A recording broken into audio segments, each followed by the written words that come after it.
Boa noite, mais uma segunda-feira que estamos aqui fazendo o estudo, né? Estudando sobre Provérbios e Eclesiastes. Espero que todos estejam já assistindo, né? E que possamos transmitir aquilo que Deus colocou nos nossos corações, no meu coração, no coração de Larissa, né, Larissa? E meu nome é Alair, né? Sou professor da classe de adulto, né? Na época que era presencial, mas a pandemia, né, nos trouxe aqui, estamos assistindo através de vídeo, né? Vocês podem estar assistindo aí conosco, tá? Larissa vai se apresentar também, né? É o que está aqui ao meu lado, juntos, né, estaremos fazendo o estudo. A paz do Senhor, quero agradecer a todos por essa oportunidade. Eu me chamo Larissa Almenara Soares e hoje a gente vai conversar um pouquinho sobre alguns questionamentos que um profeta, um ministro, um levita da casa do Senhor, Asaf, fez alguns anos atrás. E um questionamento que muitos de nós cristãos, por muitas vezes também nos deparamos. É isso aí, irmãos. O título hoje que nós vamos estudar, ele está lá em Eclesiastes, capítulo 9, de 1 a 6, tá? E o título é Ilusória Prosperidade dos Ímpios. É interessante a gente iniciar, saber, né, através do título, né, Ilusória, né, Prosperidade dos Ímpios, o que significa essas palavras. É muito importante, né, a gente falar o tema e saber o significado daquele tema. Ilusória vem derivado da palavra ilusão, né? O que é ilusão? É a falta de percepção ou de entendimento que prejudica os sentidos. Compreensão errada da mente, confusão que faz com que alguém não consiga distinguir a aparência da realidade. Confusão entre aquilo que não existe, que é o falso, e o que existe realmente, que é o verdadeiro, é o desvaneio ou sonho. Então, esse é o significado, né, que vem da palavra ilusão. Né? Prosperidade, do latim prosperidade, refere-se à qualidade ou estado de próspero, que, por sua vez, significa ditoso, feliz, venturoso, bem-sucedido, afortunado. Também outro significado também que podemos acrescentar, né, que ele é um substantivo feminino, característica de próspero, desenvolvido, abundante, bem-sucedido, rico, propício. Ele desejou, né, é um dos, né, podemos fazer uma comparação, ele desejou aos noivos, né? O ímpio, o que significa o ímpio? É tudo aquilo que é contrário a Deus e a sua lei. O ímpio também é chamado na Bíblia de pecador, maligno e iníquo. Né? Outro significado que podemos ver na Bíblia ímpio significa uma pessoa cruel que rejeitou o caminho do Senhor. O ímpio não tem respeito por Deus nem pelo bem. Então, esses são os significados, né, do título da nossa lição de hoje. Né? Então, vamos entrar então na leitura, lá em Eclesiastes 9, 6. Dá um tempinho aí para todos abrirem, né? É importante todos acompanharem, já estejam com a sua Bíblia aberta. Abram também lá em Salmo 73, que também nós vamos usar, né, o Salmo 73, que fala sobre Asaf, tá bom? Prontinho aí? Então vamos lá. Dediquei o coração a refletir a respeito de tudo isso, e cheguei à conclusão de que o justo e os sábios e o que eles fazem estão nas mãos de Deus. Se é amor ou se é ódio, ninguém sabe o que os aguarda. Tudo acontece igualmente a todos, ao justo e ao ímpio, ao bom e ao mau, ao puro e ao impuro, ao que oferece sacrifícios e ao que não os oferece, ao bom e ao pecador, ao que faz juramento e ao que não faz. Este é o mal que há em tudo o que se faz debaixo do sol. O mesmo acontece a todos. Além disso, o coração dos homens está cheio de maldade e de insensatez. Durante toda a vida, no final, eles se juntarão aos mortos. Há esperança para todos que estão entre os vivos, porque melhor é o cão vivo do que o leão morto. Pois os vivos sabem que morrerão, mas os mortos não sabem de nada. Não haverá recompensa para eles, e não se tem mais lembrança deles. O amor, o ódio e a inveja deles já desapareceram. Nunca mais terão parte alguma no que se faz debaixo do sol. Então nós podemos entender e compreender essa palavra de Salomão, né, que ele é o autor de Eclesiastes, né, principalmente o versículo 2, quando diz que tudo de baixo sucede igualmente a todos. O mesmo sucede ao justo e ao ímpio, ao bom e ao puro, como impuro, assim o que sacrifica como ao que não sacrifica, assim ao bom pecador, ao que jura, como ao que teme ao juramento. Embora debaixo do sol, o fim para o justo é injusto, parece o mesmo. As Escrituras deixam claro que na eternidade os seus destinos serão bem diferentes. Ilusória é a prosperidade dos ímpios. Está diante de todos nós, independente se você é crente ou não, né, se você serve a Deus ou não, adora a Deus ou não, né, na verdade, nós vamos para o mesmo lugar. Todos nós seremos mortos, né? Um dia, quem está vivo vai chegar ao seu dia da morte, e quem já morreu já não sabe mais nada. Então, todos estão diante dessa sentimento, né, que não podemos colocar assim, da palavra prosperidade. Você pode estar em qualquer situação ou reparar, né, na vida do próximo, do seu vizinho, né, ou mesmo dentro da igreja, né, na sua sociedade, na sua comunidade, né, começar a observar alguém que está prosperando, né, está se enriquecendo, né, e não serve a Deus, e você começar a fazer um julgamento, né, dessa pessoa. Mas você também pode estar em crise, né? Você também pode fazer parte desse sentimento, né, que está para acontecer com qualquer pessoa, né? Por exemplo, você pode ver a injustiça, né? Alguém, né, você se considerar injusto, né? Lá em Eclesiastes 8:10, está escrito assim: vi também os ímpios serem sepultados, os que antes entravam e saíam do lugar santo, e foram elogiados na cidade onde havia feito mal. Isso também é absurdo. O que Salomão está querendo dizer aí? Né, ele está falando que lá em Jerusalém, na época, né, aqueles que eram ricos, né, e que eram, né, tinham conhecimento, que todos, né, ou admiravam ou não, né, tinha feito alguma coisa que marcasse na vida dele, né, ele recebia todo o procedimento, né, de um velório.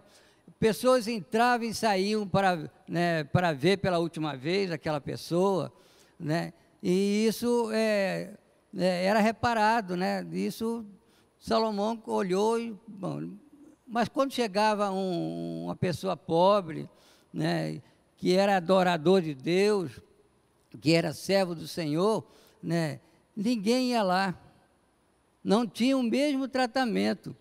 Então Salomão considerava isso um absurdo. Se todos nós somos iguais, todos nós somos criação de Deus, né, isso era absurdo para Salomão, né. Então, havia essa injustiça, né? Salomão via essa injustiça. Você também pode estar acontecendo.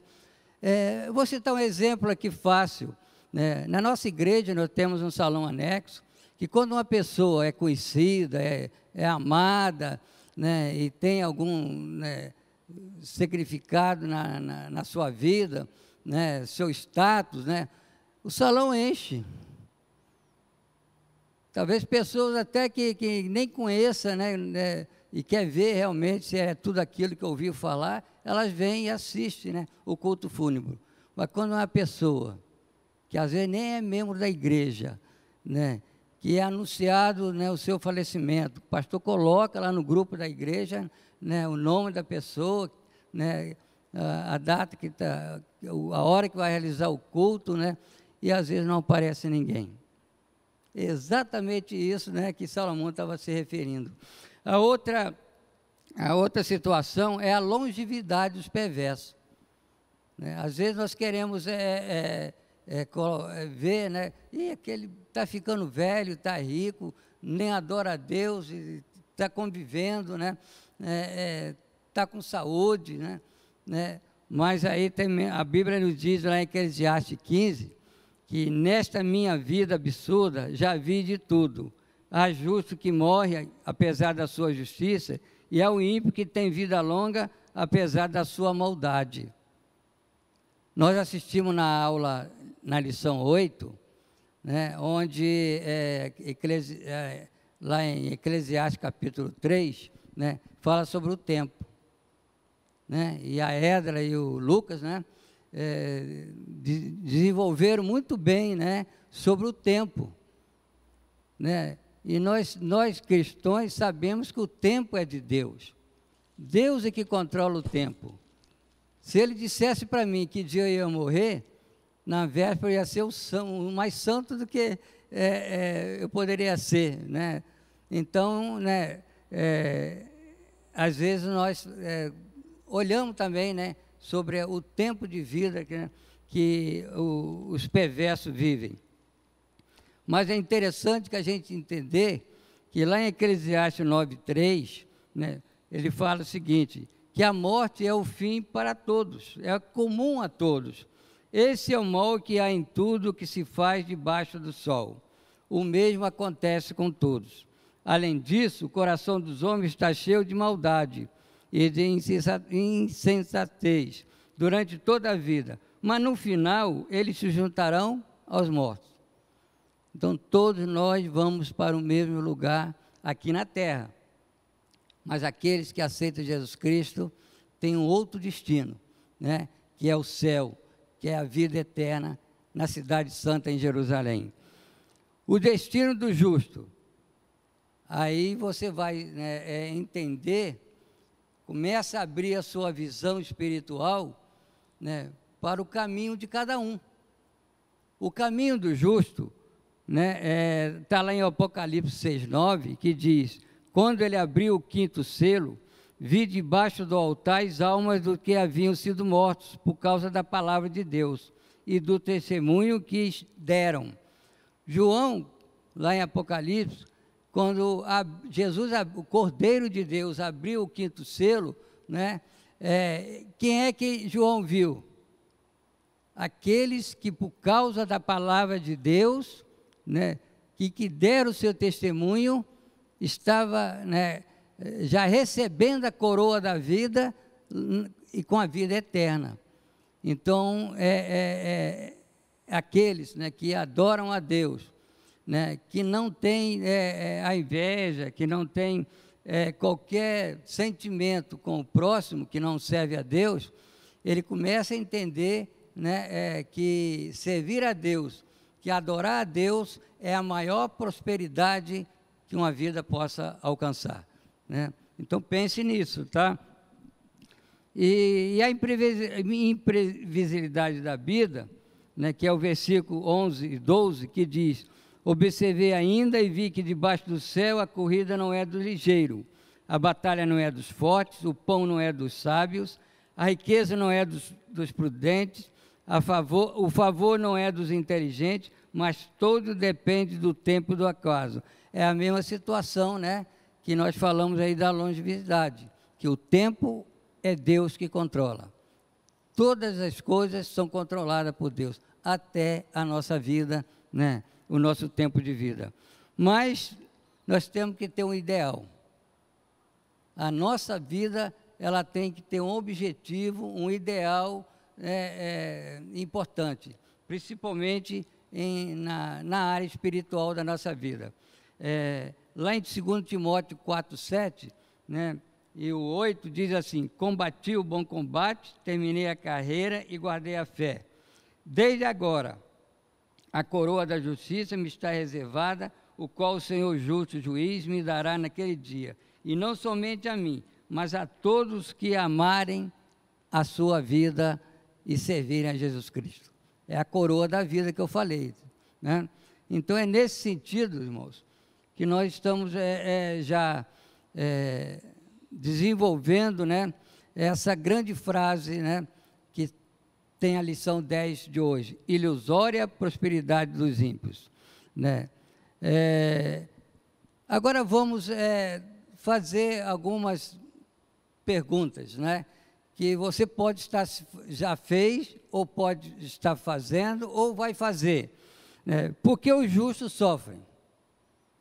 Né? Aí nós estamos falando dos cristãos, né, que adorando a Deus, fazendo todo o trabalho, evangelizando, mas tem algum momento que de repente na sua vida eles fazem essa pergunta: por que os justos sofrem? Por que os ímpios prosperam? Por que o mal existe? Essas perguntas são feitas a muitos por filósofos, cientistas e, por que não, cristãos sinceros. O problema é que a teologia da prosperidade, que afirma que o crente não sofre, é uma propaganda que nas últimas décadas, no universo evangélico, tem prestado um grande desserviço. Guarde bem essa palavra, desserviço, né, para a Igreja de Cristo. Precisamos entender que, por enquanto, estamos presentes neste mundo e, embora justificados por Cristo, fazemos parte de uma criação não regenerada, anelado por sua transformação no devido tempo. Lá em Romanos 8, 18 até 23, fala muito bem sobre isso. Mas, por intermédio do Espírito Santo, tem uma graciosa promessa de que Jesus Cristo estará conosco até a consumação do século. Mateus 28, 20. Então, irmãos, para nós entendermos bem, né, a lição de hoje, nós vamos deixar com a Larice, né, ela vai apresentar, né, o Salmo 73, que fala da vida de um grande personagem lá no Novo Testamento. Desde a época de Davi e Salomão, eles conviveram juntos, né? Esse homem tinha uma função muito importante no seu ministério, e a Larice vai passar para nós, né, quem é Asaf. Amém. Como o irmão Alaí comentou sobre esses questionamentos que muitos de nós fazemos também. Por que nós cristãos temos o fim, muitas das vezes, que a gente não espera? Por que um irmão que trabalha na casa do Senhor, que é diácono, que é dizimista, que serve a Deus, que é assíduo na casa do Senhor, tem um fim, muitas das vezes, com uma doença como câncer, com uma doença trágica, com uma morte trágica? E por que o ímpio não tem um fim desse? Aparentemente, esse é um questionamento ilusório, que também foi feito, como o irmão falou, pelo levita Asaf. E eu convido os irmãos a abrirem a palavra do Senhor no Salmo 73, que diz assim: a prosperidade dos ímpios faz duvidar a justiça de Deus, mas o fim deles a demonstra. E Asaf escreveu esse salmo, e ele inicia assim: verdadeiramente bom é Deus para com Israel, para com os limpos de coração. Quanto a mim, os meus pés quase que desviaram, pouco faltou para que escorregassem os meus passos, pois eu tinha inveja dos soberbos ao ver a prosperidade dos ímpios, porque não há apertos na sua morte, mas firme está a sua força. Não se acham em trabalhos como outra gente, nem são afligidos como os outros homens. Pelo que a soberba os cerca como um colar, vestem-se de violência como um adorno. Os olhos deles estão inchados de gordura, superabundam as imaginações do seu coração. São corrompidos e tratam maliciosamente de opressão. Falam arrogantemente, ergam a sua boca contra os céus e a sua língua percorre a terra. Pelo que o seu povo volta aqui, e águas de copos cheios se lhes premem. E dizem, como sabe Deus, ou há conhecimento no Altíssimo? Eis que estes são os ímpios, e todavia estão sempre em segurança, e se lhe aumentam as riquezas. Na verdade, em vão tenho purificado o meu coração, e lavado as minhas mãos na inocência, pois todo dia tenho sido afligido e castigado pela manhã. Se eu dissesse, também falarei assim, eis que ofenderia a geração de teus filhos. Quando pensava em compreender isto, fiquei sobremodo perturbado, até que entrei no santuário de Deus. Então entendi o fim deles. Certamente, tu puseste em lugares escorregadios, tu o lances em destruição. Como Caim, na desolação, quase no momento. Ficam totalmente consumidos de terrores, como faz um sonho que acorda assim. Ó Senhor, quando acordares, desprezarás a aparência deles. Assim o meu coração se azedou e sinto picadas nos meus rins. Assim me embruteci e nada sabia, era como animal perante ti. Todavia estou de contínuo contigo, tu me seguraste pela mão direita. Guiar-me-ás com teu conselho, e depois me receberás em glória. A quem tenho eu no céu, senão a ti? E na terra, não há quem eu deseje além de ti. A minha carne e o meu coração se desfalecem, mas Deus é a fortaleza do meu coração, e a minha porção para sempre. Pois eis que os que se alongam de ti perecerão. Tu tens destruído todos aqueles que, apostando, se desviam de ti. Mas para mim, bom é aproximar-se de Deus, pus a minha confiança no Senhor para anunciar todas as tuas obras. Quem escreveu esse salmo, como o irmão Alaí falou, foi o profeta, o levita da casa do Senhor, Asaf. Asaf, ele escreveu diversos salmos, né? O Salmo 50, o Salmo 73 até o 83, mas nos diversos salmos que ele escreveu de tributo ao Senhor, esse salmo foi um salmo de questionamento. Quando a Arca da Aliança foi transportada da casa de Obed-edom para Jerusalém, Davi, ele escolheu alguns profetas, né, sacerdotes, para estar direcionando a casa do Senhor em alguns sentidos peculiares. No caso, Asaf, ele era responsável por toda a parte da música. Ele era conceituado na parte da música, ele era responsável por toda a parte de adoração. E Deus também falava com ele em sonhos, em visão. Deus tinha algo especial com ele. E Asaf, por mais que tivesse toda essa intimidade com o Senhor, por um momento, quando ele faz esse Salmo 73, ele entra numa crise existencial. Como nós também, cristãos, muitas das vezes, temos alguns questionamentos como esse. Por que eu sou correto? Por que eu ando na linha? Por que eu sou dizimista? Eu sou servo do Senhor, eu venho na igreja todo domingo e a minha vida parece que não anda para frente, ela anda em círculo, ela não sai do lugar. E aquela pessoa que está ali fora no mundo, fazendo tudo errado, bebendo, entrando em desacordo com o Senhor e tem uma vida próspera, carro, né, importado, uma casa boa, a família perfeita. Mas tudo isso é ilusão, porque aparentemente isso pode ser algo muito especial, né? Asaf também olhava o vizinho lá fora e também achava isso. Ele achava que ele estando ali, se dedicando à casa do Senhor, responsável por toda a parte da adoração, da música, e para ele era como se nada tivesse acontecendo. Ele não via coisas boas acontecerem na vida dele. Essa crise existencial de Asaf, ela foi tamanha que nós podemos chamar, né, dessa forma nos dias de hoje, né, uma crise existencial. porque, como ele mesmo diz, né, faltou pouco para os meus pés escorregarem, né? Por pouco eu não saí da presença do Senhor. E nós também, cristãos, muitas das vezes estamos na casa do Senhor, com o nosso corpo aqui dentro, mas a nossa mente lá fora, olhando, né, o que está acontecendo ao entorno. E dessa forma Asaf agiu assim também. Primeiramente porque ele tirou os olhos do santuário. E um adorador por excelência, quando ele tira os olhos do santuário, ele começa a perder a concentração no que ele tem que se concentrar, que é no alto, que é Cristo. Inclusive, Larissa, perde até a fé, né? Foi o que quase aconteceu com Asaf. Né? Asaf era um homem, tinha um berço, né, de Arão, que era o responsável pela adoração das 12 tribos. Ele tinha esse ensinamento, né? Mesmo assim, com o ministro de música, quase que ele perde a fé.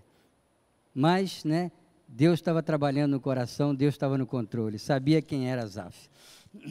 Pode continuar. No versículo 3, Asaf demonstra um dos primeiros sentimentos que ele teve nessa crise existencial que ele passou, que foi o sentimento de inveja. Pois eu tinha inveja dos soberbos ao ver a prosperidade dos ímpios, né? Como eu citei no exemplo anteriormente. Muitas das vezes a gente também, como cristão, passamos por momentos assim.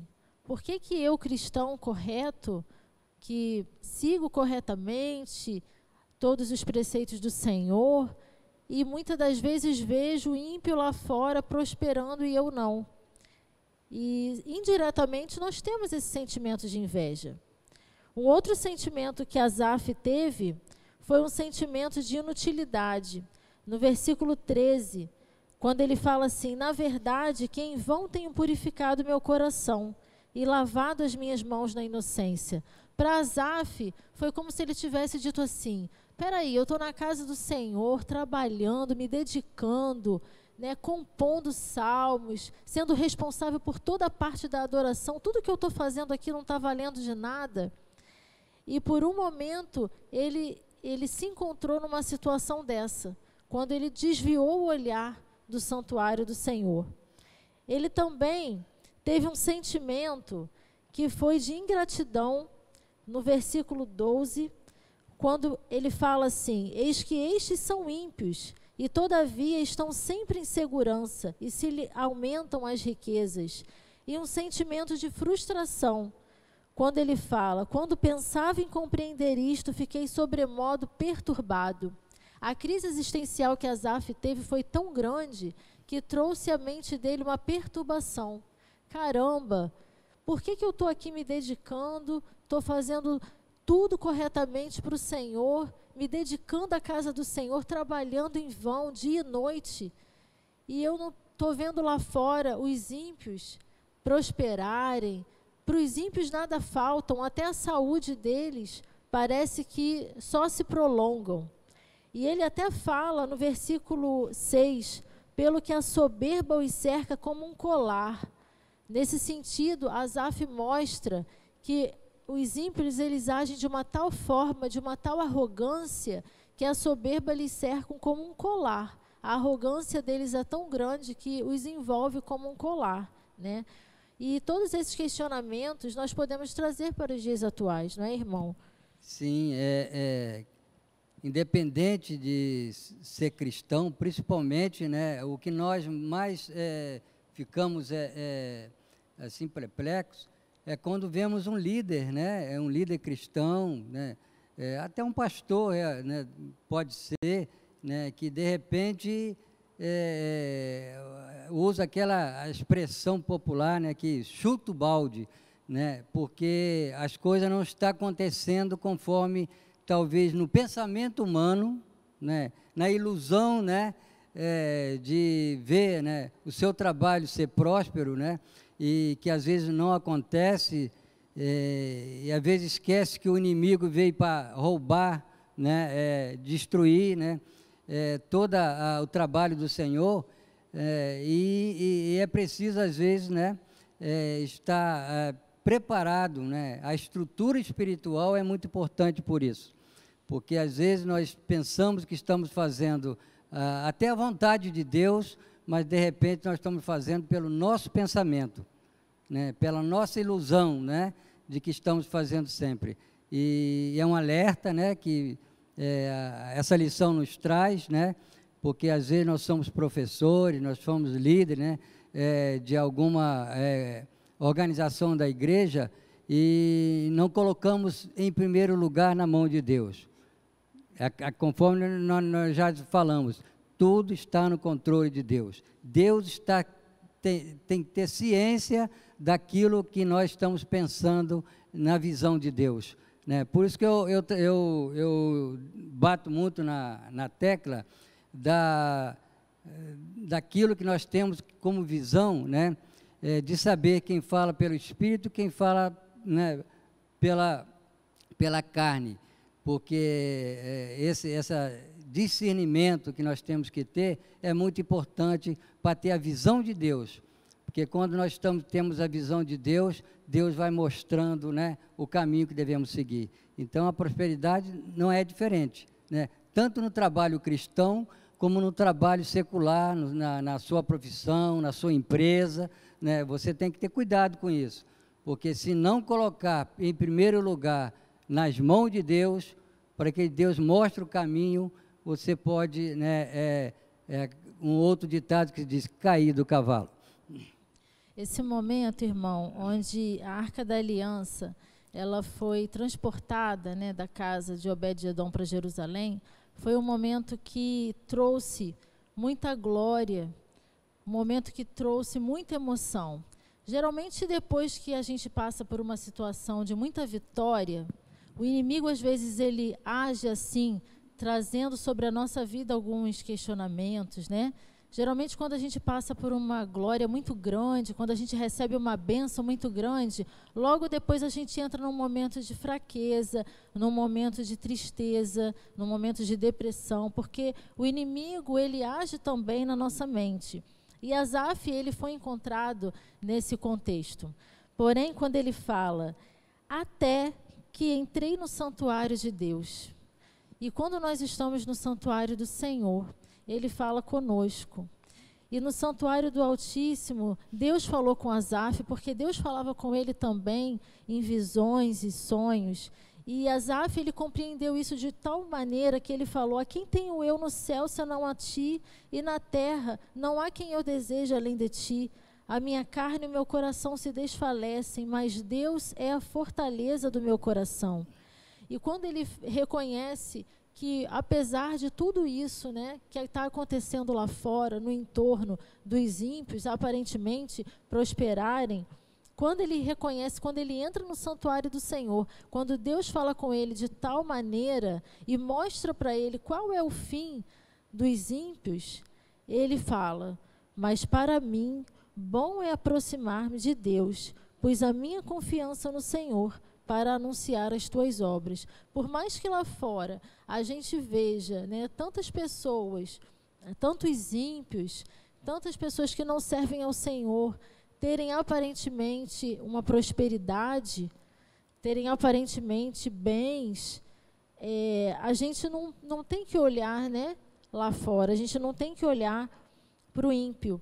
A gente tem que entender, assim como o Senhor falou com Asaf, qual é o fim, porque lá na eternidade é que a gente vai entender qual é o fim de cada um. E lá não precisa ter carro, não precisa ter casa, não precisa ter bens materiais, porque o que o Senhor vai nos dar é muito maior do que isso, né? O galardão é muito maior.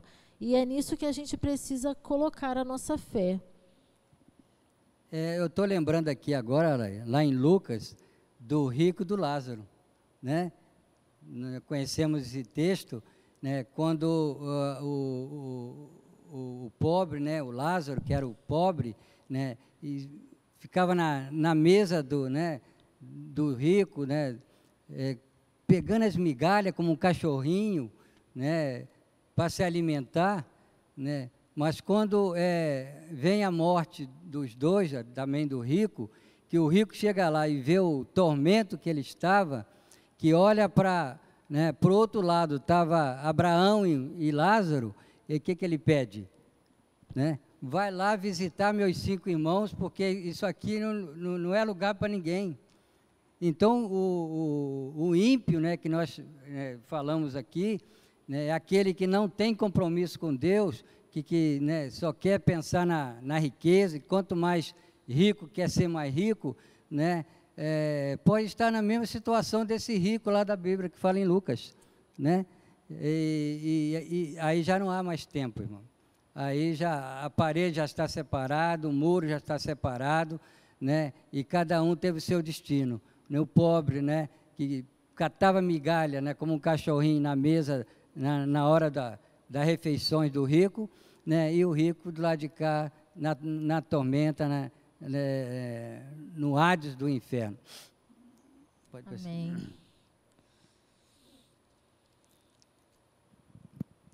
Desse modo, então, quero finalizar.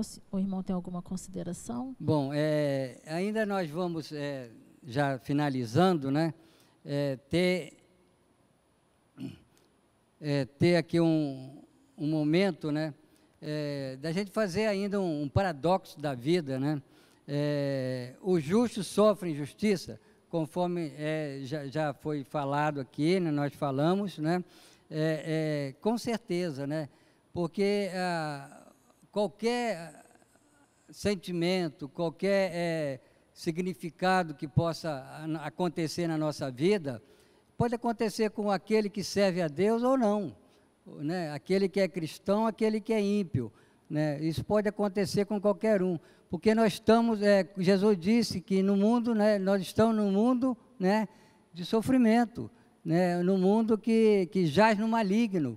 Então nós temos que entender que, diferentemente dos perversos, que parecem estar sempre seguro e cada vez mais próspero, né, que é o versículo 12 do Salmo 73 está falando sobre isso, o sofrimento foi uma das mais duras realidades experimentadas por Asaf.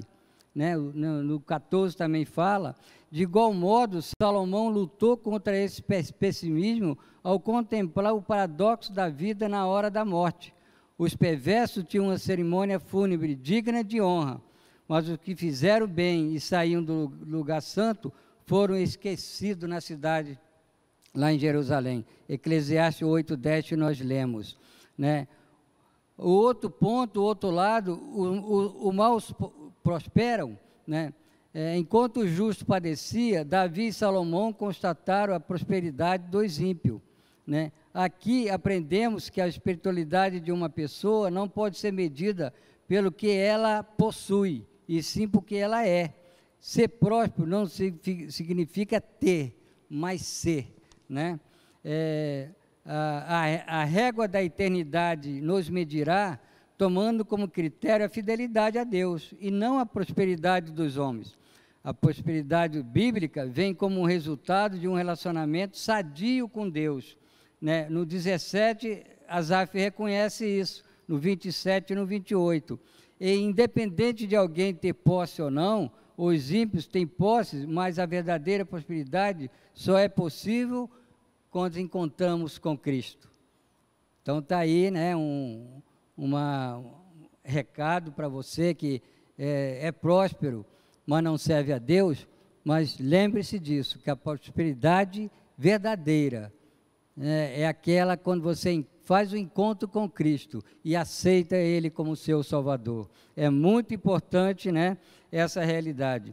Agora, um outro paradoxo, né, é a realidade da morte, né, porque todos nós sabemos que vamos para o mesmo lugar, conforme já lemos aqui, né, em Eclesiastes e também em Salmo 73, né? Todos nós vamos vir, do pó nascemos e ao pó retornaremos. Então, todos nós somos iguais, porque às vezes muitos, né, às vezes, principalmente esses que são prósperos, né, humilha o pobre, né? E isso aí não é de Deus, né? Isso aí não é aquilo que Deus espera de cada um de nós, né? Então, a realidade do presente e a incerteza do futuro. Agora, a incerteza do futuro, né, para nós que somos cristãos, nós sabemos para onde vamos. né? Quando nós lemos lá em Apocalipse 6:9, João viu, quem é que João viu lá na eternidade lá no céu? Aqueles que pela palavra de Deus, que pregaram a palavra e sofreram por isso e deram o seu testemunho. Qual o testemunho que você tem dado? Né? Qual o testemunho que eu tenho dado?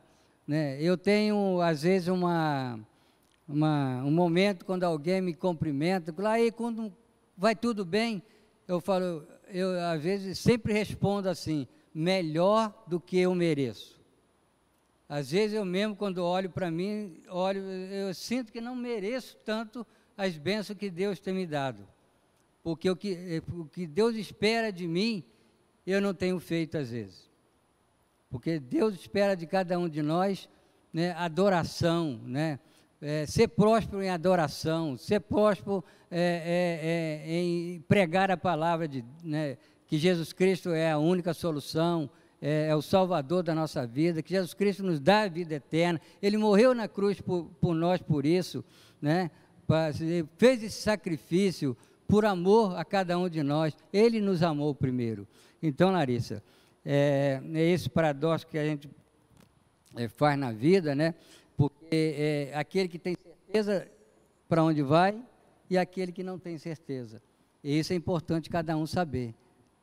E assim, né, a gente termina a nossa parte, né, e reconhecendo que nós devemos viver por ideal. Amém. Qual é o nosso ideal? Né? Cristo. É adorar ao Senhor.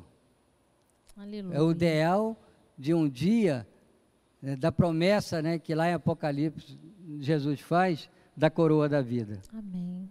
Não é essa coroa que às vezes nós, né, visitamos os museus, né, museus, né, e, por exemplo, quando nós fomos lá em Petrópolis, no Museu Imperial, estava lá a coroa de Dom Pedro I, Dom Pedro II, né? Mas a maior coroa que nós vamos receber é a coroa da vida eterna. Aleluia. Amém? Amém. Deus possa, você pode então finalizar, Larissa, né? Eu finalizo, né, agradecendo a oportunidade e convidando os irmãos para nesse momento curvarem as cabeças e vamos elevar os nossos pensamentos ao Senhor. Amém. Pai, nós te agradecemos, ó Deus, porque o Senhor tem sido um Deus bondoso. Nessa hora, ó Pai, eu te suplico que o Senhor contemple, ó Deus, cada um nas suas casas, cada um, ó Deus, que o Senhor revista, ó Pai, com o seu poder, com a sua graça. Senhor, colocamos diante do teu altar as nossas vidas, ó Deus, e nos humilhamos, Senhor, te dizendo que não somos nada, Senhor, sem ti. É verdade. É o Senhor quem faz, é o Senhor quem desfaz, Amém. é o Senhor, ó Deus, que estabelece reis, que tira reis. Senhor, em nome de Jesus, que nessa semana, ó Deus, a tua graça se manifeste, ó Pai, de tal forma que possamos, ó Deus, compreender a cada dia como o Senhor é bom, como o Senhor, ó Deus, tem nos sustentado. Eu te louvo, ó Deus, porque de um modo especial o Senhor, ó Pai, permitiu esse momento. E que, assim como Asaf, ó Deus, nós cristãos, por quantos momentos passamos, ó Deus, por questionamentos como esse, mas o Senhor, com a sua infinita graça, que o Senhor possa trazer, ó Deus, o teu Espírito Santo e nos mostrar que bom é estar perto de ti, porque contigo, Senhor, nós seremos mais do que vencedores. Amém, Jesus. Em nome de Jesus, muito obrigada, Senhor. Amém. Amém.